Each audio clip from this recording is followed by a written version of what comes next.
What are you doing this week? We actually had last night off, so some of the first team players came out and trained. It was optional, so we'll train again. We'll have a very tough session tomorrow night, and then our under-19s are still in the cup, so all the senior players are going to go watch that at Metro Stars 9:30, and then there's a wine tour that's been organised. Wine tour? Yeah, Ooh. So most other clubs are playing. We're going for a wine tour. There'll be a bit of Chang going there, I think. Chang. There you go, Sandy. Definitely. Well, look, good luck with that, and make sure we're all on that bus and don't leave anyone behind, because that's been done before, let me tell you. Oh, absolutely. And look, it's great for us because I think we know where we sit. And even though we're trying to become a more professional club, I think half of our success has come from the fact that we've got a very close bond with the players off the field. So this can only strengthen that as well. Now, do you have assistants for yourself? No, but we've basically got a reserves coach in Tim Green and a 19s coach in Roy Mather. But again, being a small club, we'd like another 2 coaches, for more specifics. Fraser Keegan has come out and helped us at times with our defensive work. So, hopefully just in the next year or 2 as we get bigger and more sponsors come on board, we can perhaps get another couple of coaches to help out as well. Yeah, definitely. That's the thing, is you need to have sponsors. So, go with the hills. I mean, there's gold in them mere hills, as they say. Okay, we're going to take a break, and when we come back, we're going to be looking at the State League. So don't go away, because we're going to be right back. Here we go.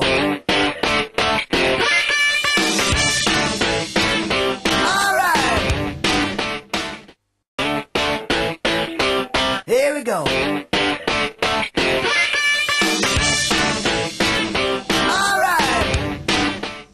Welcome back to Full On Football with our coaches. I'm getting a little bit of words of advice here from our coaches, Steve Maxwell from Adelaide Hills and Lou Rasciuto from Western District Toros.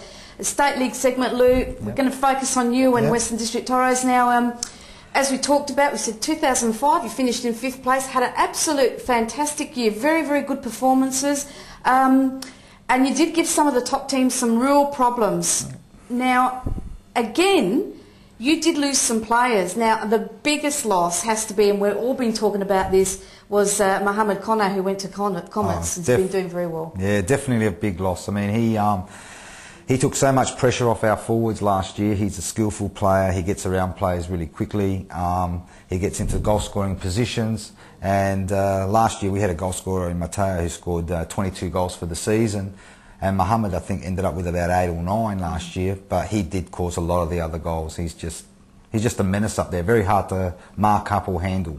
So that's why we're not hearing a lot from Mateo, because obviously he's being able to be checked now. Yes, that's true too. But Mateo's also had a few chances this year. I don't think we're playing that badly, but hopefully he'll start scoring shortly. He's training well and putting the ball in the net at training, but finding it hard to put the ball in the net in a game situation. Now, it is pleasing to hear you say that, because, you look at the table does not tell the whole story. You're down at the bottom without any points, but it's really refreshing to hear that. You were saying that the guys feel that they're playing better football than they were to an extent last year. Well, definitely. Apart from probably the first 2 games when we played Seaford at Seaford, we didn't play too well, and we didn't play very well against Sassy at home. But then after that, I think that we're a very fluent team now compared to last year. We create probably 15 to 17 really good chances during the game.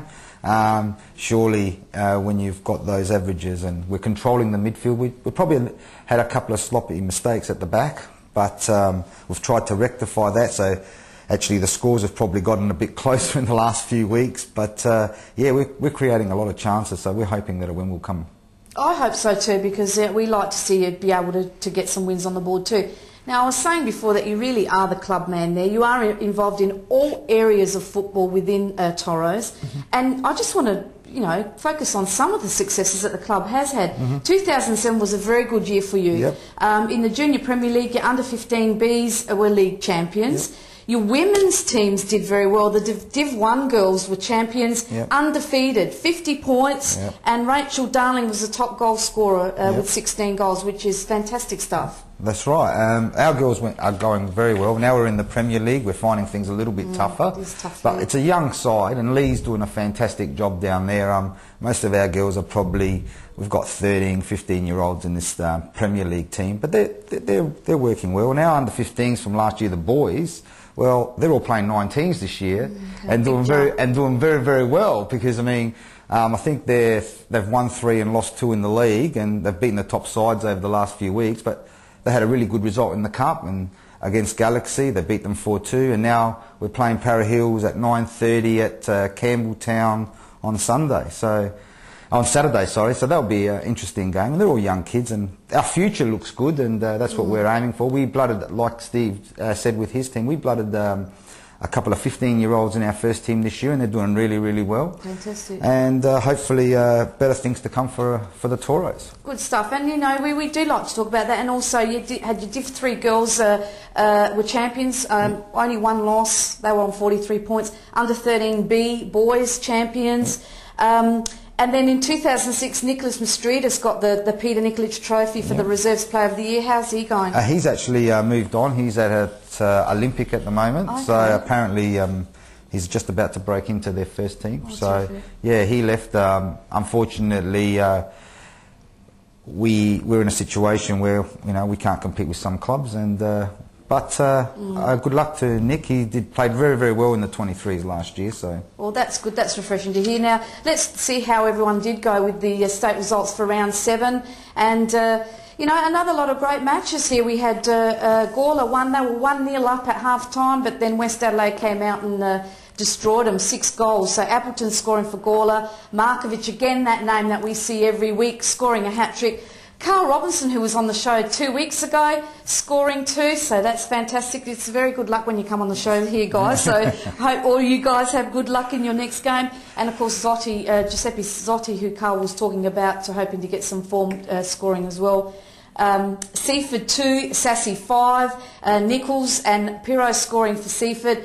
Costa, Farrell, Mullen, Pepe and an own goal for Sassy. Northern Demons 1, NAB 2, so great win there by NAB. Again, Michael Edwards scoring for Northern Demons, so he has been the absolute diamond that they got this year, as opposed to Adrian Leake thinking that he was the star signing, which he told us last week. And of course Vince Scamitzi scoring 2. Salisbury 4, Port Pirie 0. Pearce scoring a hat-trick, so he's fitting in very well down there, consistently getting goals, which is great. And S. Brooks for Salisbury. And of course, going back to the Playford and Western District Toros result, Playford 2, Western District Toros 1. Butler and Singlewood. Singlewood's a very good player for Playford. And Alves, for yourself, how did that game go? Oh, that game was it was a really tight contest in the first half. Playford scored probably in the 15th minute, and then again in the about the 44th minute, and they were 2-0 up. But in the second half, they were camped in their own half. We hit the post a few times. I think Playford probably only had 1 shot on goal in the second half, so we were unlucky not to at least get a draw out of that game.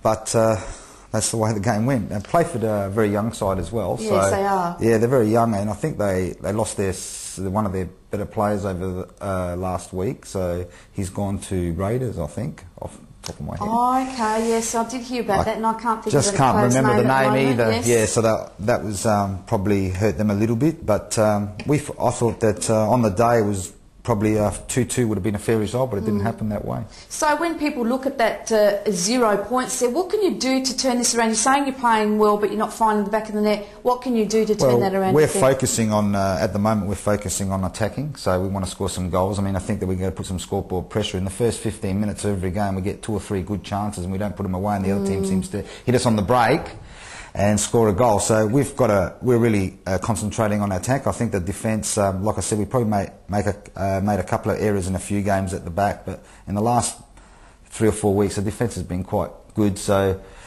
yeah, so we're focusing on getting our goal score. We're going to score some goals. As you can see, we've scored 2 goals, and that's probably the biggest downfall. Yeah, exactly. So let's have a look at the table that we're talking about. At the table after round 7 for the State League.